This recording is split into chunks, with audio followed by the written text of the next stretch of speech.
Father in heaven, hallowed be your most holy name.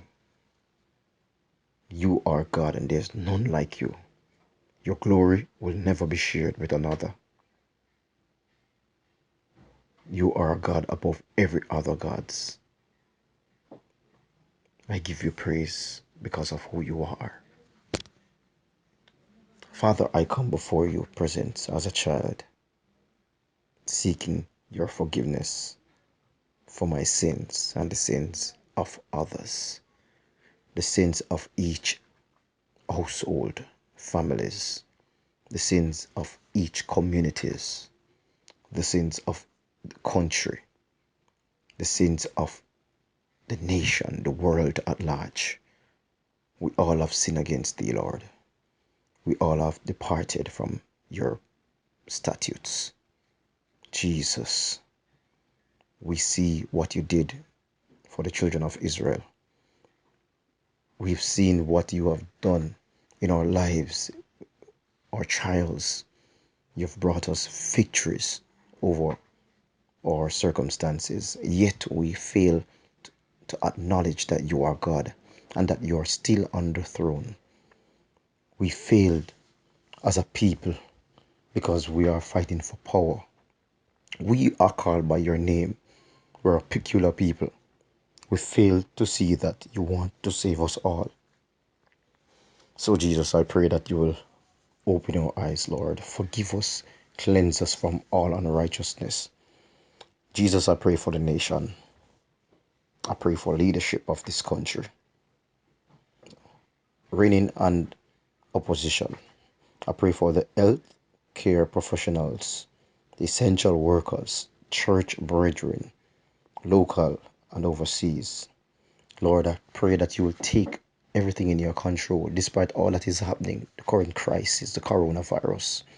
Help us not to try to remove the corona stains from our lives, but help us to remove sins which caused the corona.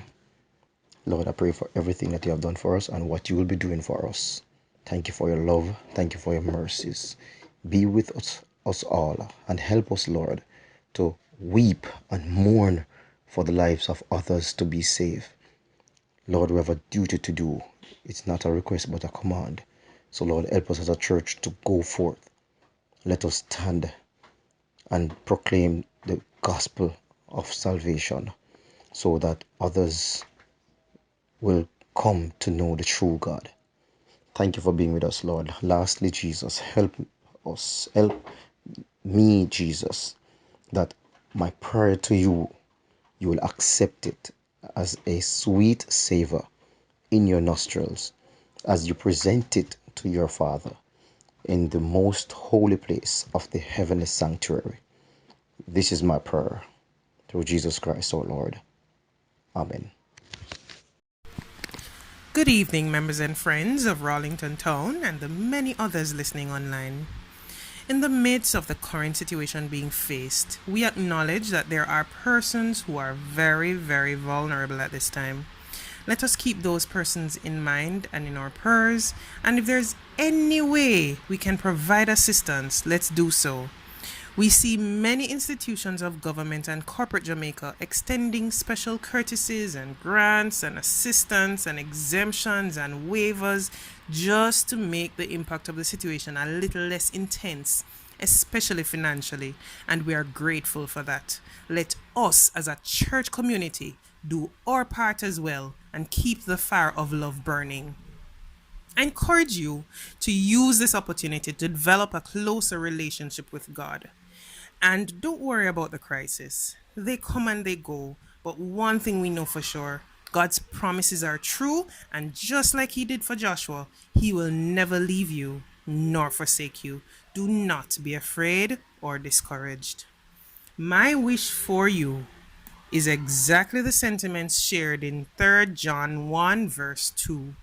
Beloved, I wish above all things that thou mayest prosper and be in health, even as thy soul prospereth. Stay safe and chin up. This too shall pass.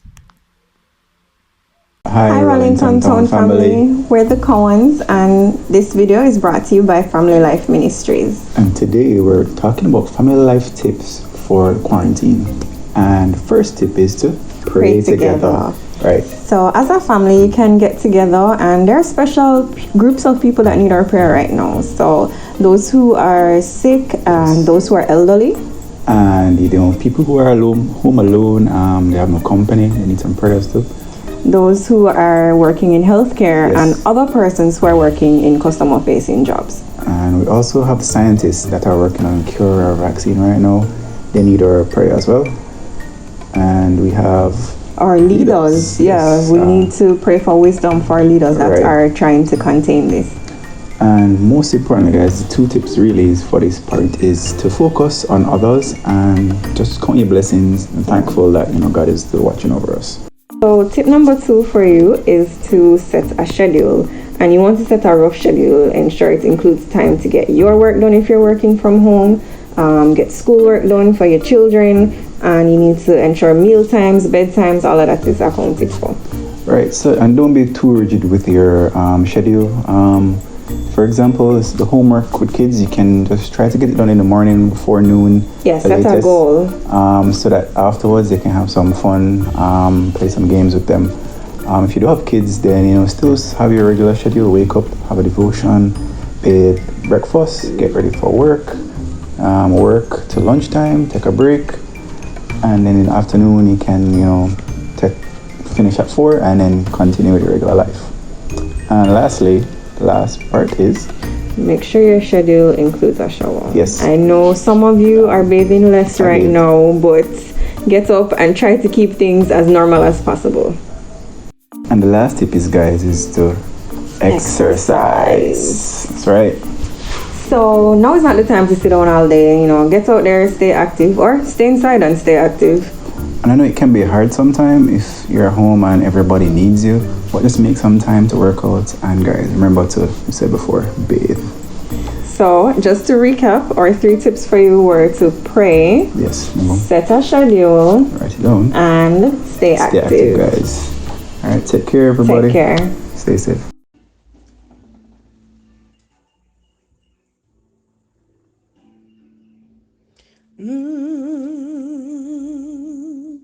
You may feel down and think that God somehow forgotten, that you are faced with circumstances you can't get through. But right now it seems that there's no way out. You're going under. God's proven time and time again, He'll take care of you. And He'll do it again for you. He'll do it again. If you just take a look at where you are now and where you've been, hasn't He always come through for you? He's the same now as then. You may not know how, you may not know when, but He'll do it again. God knows the things that you're going through. He knows you're hurting. He knows just how your heart's been broken into.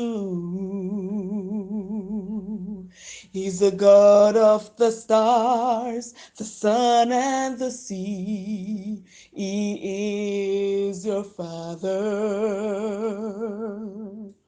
He calms a storm and find a way to fix it for you. And He'll do it again for you. He'll do it again. If you just take a look at where you are now and where you've been, hasn't he always come through for you? He's the same now as then. You may not know how, you may not know when, but he'll do it again. Oh, yes, he's God. He will not fail you. Oh, I know he's still God. He will not change. Oh, I know he's still God. He's fighting for you. Just like Moses, just like Daniel, just like Shadrach, Meshach, and Abednego, will do it again for you. He'll do it again. If you just take a look at where you are now and where you've been, hasn't he always come through for you? He's the same now as then. You may not know how, you may not know when, but he'll do it again. You may not know how, church, you may not know when. You may not know how, you may not know when, but he'll do it again. Oh, we'll do it again.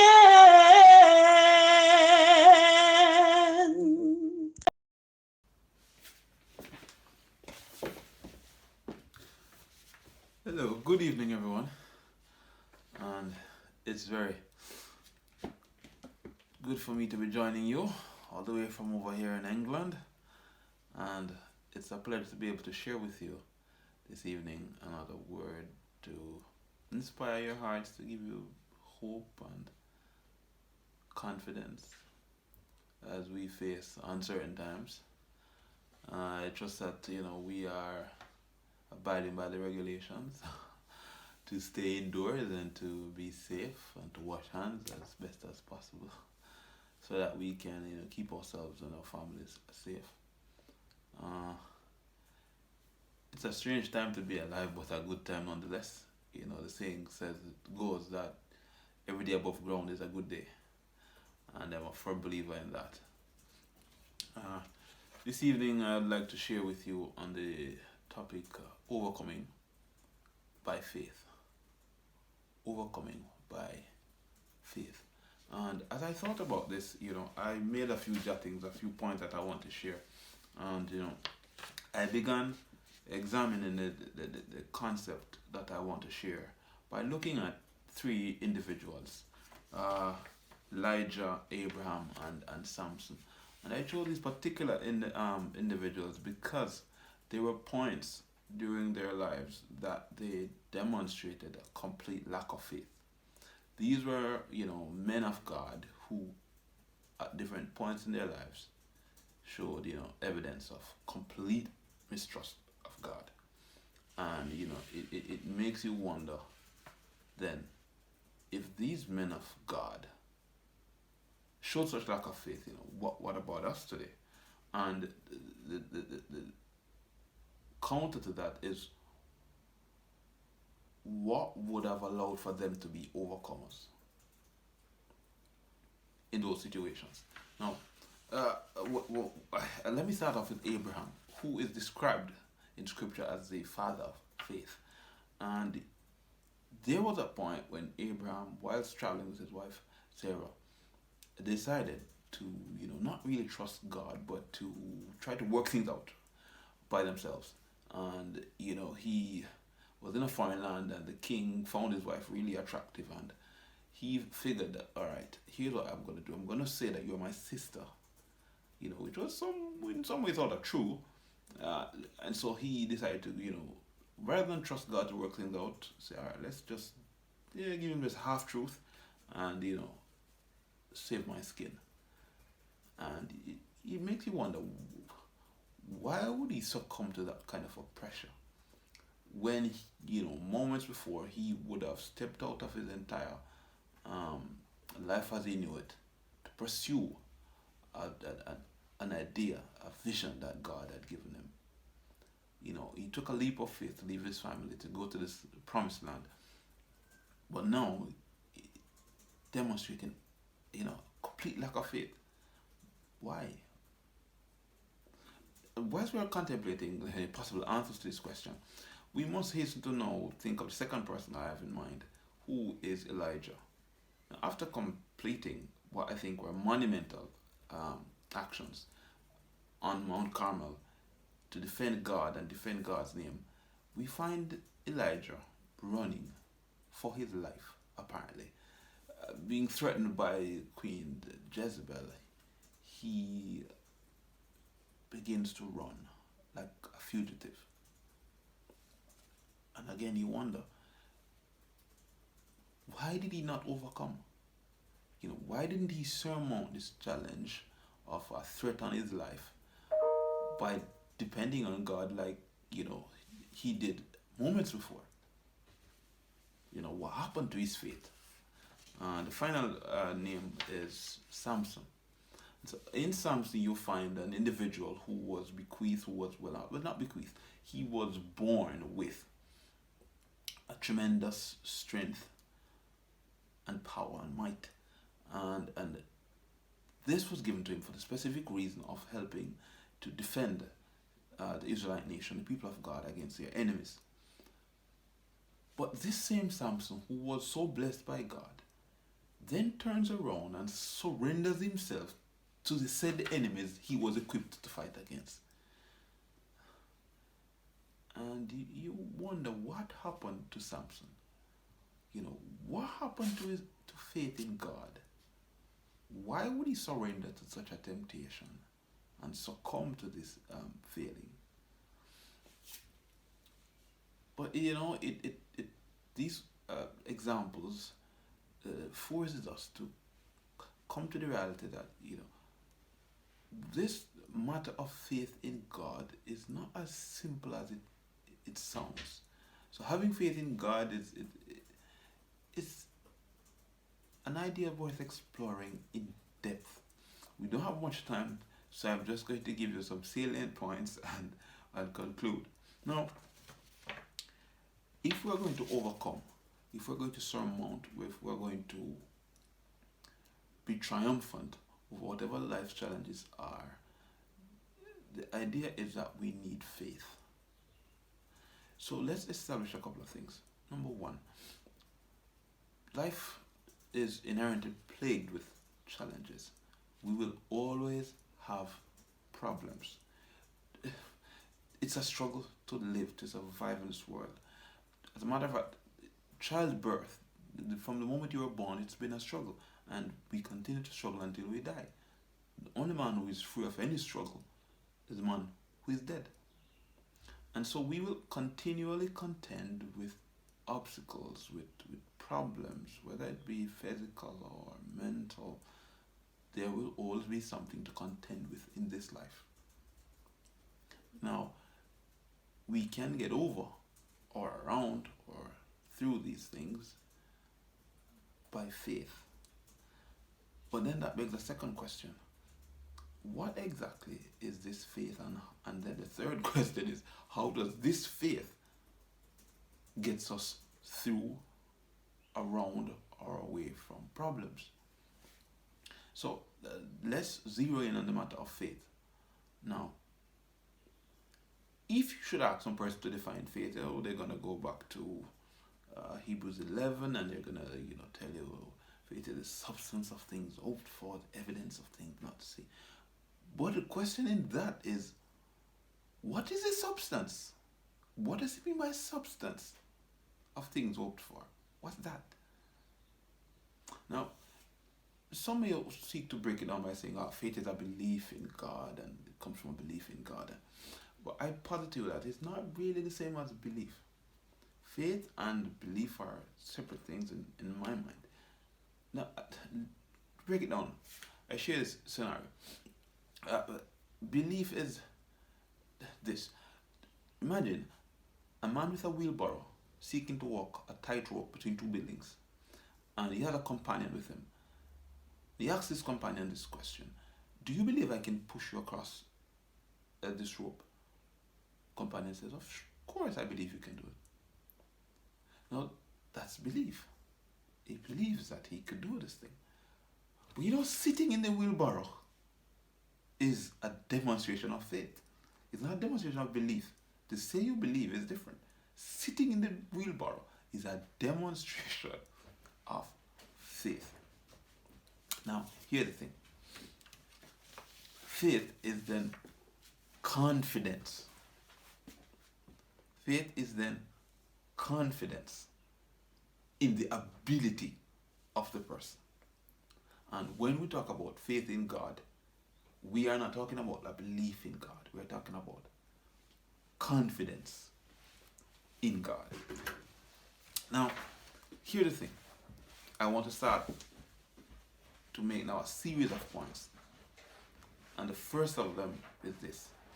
If we are going to have faith in God, if we're going to have this confidence in God, that's going to help us to get through, around, over, under problems, challenges, we must first come to the realization that God is.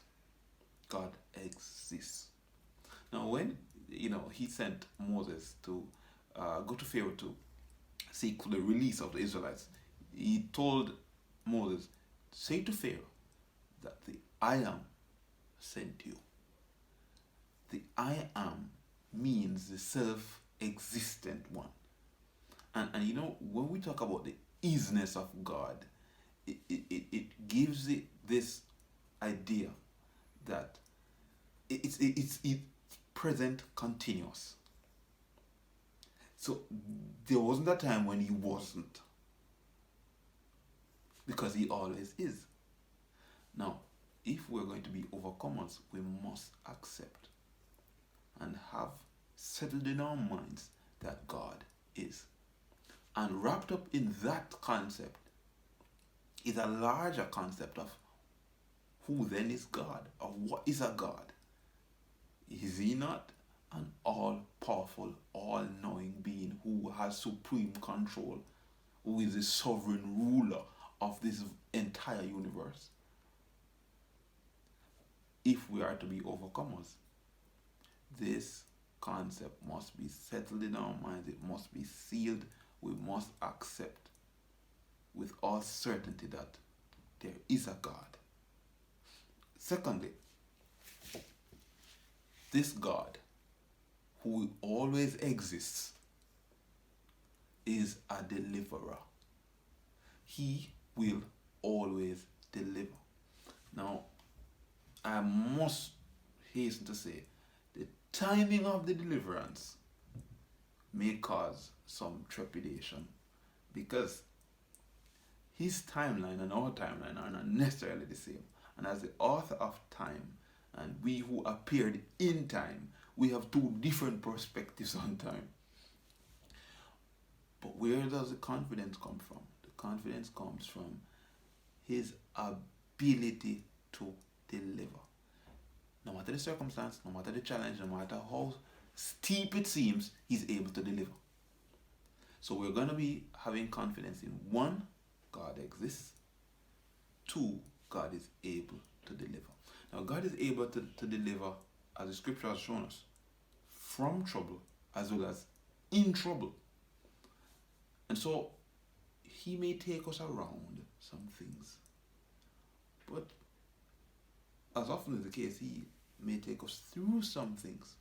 Now, the psalmist says in Psalm 46, verse 1, that God is a present help in trouble, which says to me that, if trouble is here, then God is present. And so we can have confidence in this, that if trouble is with us, then God is present as well. Now, I came across this quote and I want to share it with you. It says, faith makes things possible, not just easy. And so we must begin now to appreciate that, the saying is, life isn't a bed of roses, and that's true. Not everything will miss you. You are going to have to face challenges. You're going to have to face struggles. You're going to have to face issues. But God is able to deliver. And so we can overcome because we have confidence in God's ability to deliver. Now, wrapped up in God's ability to deliver is this idea that sometimes we limit God to his past actions. And so we think he's going to act exactly like he did in the past. And that therefore removes space or room for him to perform new miracles. Because in our minds we have narrowed down the actions of God to only those that we have witnessed before. And so now, if he doesn't act in the same manner, if he doesn't deliver the same time, the same way, then the trust goes. But again, we can't limit God, because the concept of who a God is unlimited, immeasurable. And so our confidence must rest in this, that he exists, he's able to deliver, and his power to deliver is not limited.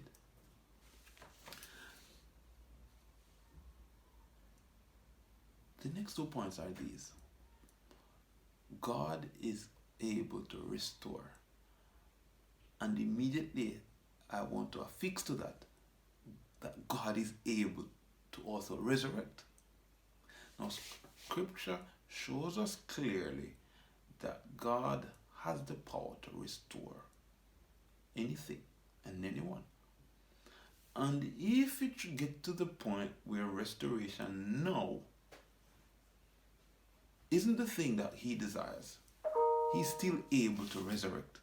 And so I'm looking at the story of Job and I'm thinking, okay, here is a situation where God he exists, but he didn't deliver. Because Job was not delivered from trouble and he was not delivered in trouble. But at the end of his troubles, the troubled time came to an end, God restored. And this is where the confidence must lie.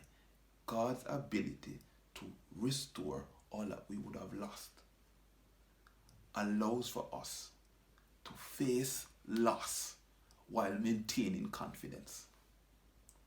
And so we overcome whatever is before us because we know that God is able to restore. And so even if we lose everything, he's still able to restore. And then joining to that is the ability to resurrect. And so we take now Lazarus. And so God didn't deliver from trouble. God didn't deliver in trouble. And even at the end of the trouble, that's when he turned up. And so Jesus turned up when everything was over. But he has the ability to resurrect. And so, should we give up faith, give up this confidence because he doesn't deliver? No, we can't. Because he still has the ability to cause the resurrection.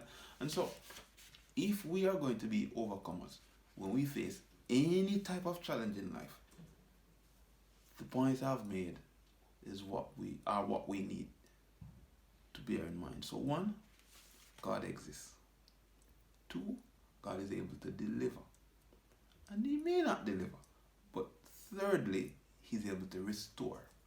And within this restoration is the power to also bring about resurrection. And if we have this confidence in God that he's able to do all of these things, then we can overcome whatever lies before us. I close with this quote. Faith is the art of holding on to things in spite of your changing moods and circumstances.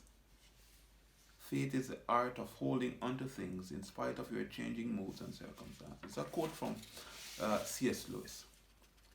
Now, our circumstances will change, no doubt. But what happens to our faith when our circumstances change? What happens to our faith when things don't exactly pan out the way we have planned?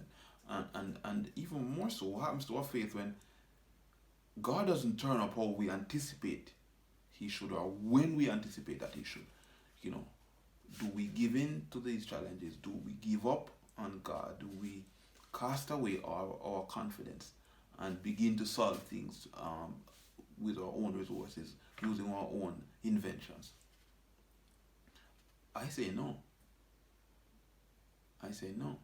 If we consider how these patriarchs faced whatever promises were made to them by God, they were able, as it says in Hebrews, of Sarah and Abraham, they embraced the reality of the promise in the present, even though it was a future reality.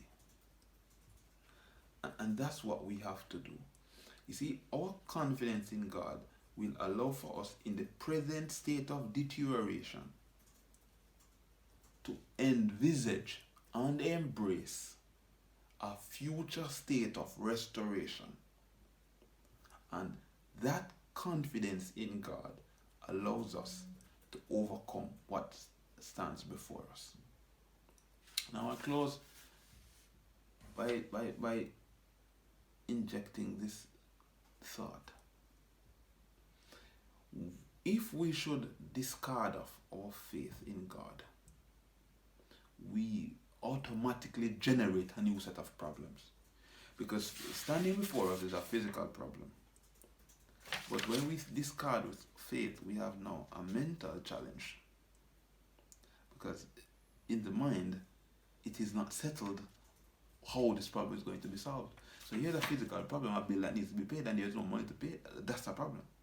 But now when you have discarded with faith, you have created another set of problems now. Because now you have to satisfy in your mind how this thing will be solved. And so if we don't defeat the enemy within, then there is no hope of defeating the enemy without. And so the battle in the mind must first be won. Therefore, our confidence in God must remain intact in order for us to overcome all of life's challenges. And so keep trusting God, keep holding on to God, because He will deliver. And if He doesn't deliver, He will restore and bring about resurrection. Have a good evening.